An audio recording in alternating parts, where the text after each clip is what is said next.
morning. Nandito tayo ngayon sa tapat ng Bicasa Laring.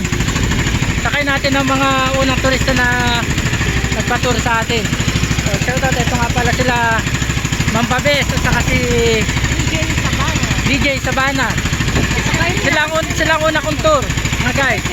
Ito ang kanila, ito ang unang destination na kanilang gustong puntahan na yan. Yan, papunta tayo sa Bicasa Laring, guys.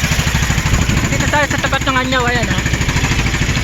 Buti lang kalmada ang dagat, walang ka-problema guys. Ayan o. Tapos ang isang ano, beauty queen na kasama natin na saunahan. Nagpapatan yan mga guys. Nagpapatan. Okay guys, hanggang dito na muna at kailangan ko lang ano sa ano, pati aking maganda ate nga pala. Wow, ayan. Ayan. Yan ang kanilang mga kuha ngayon. Sa susunod sa Disoksip kami pupunta sa may Disoksip Falls. Yan ang pupuntahan namin sa susunod na destination namin, guys.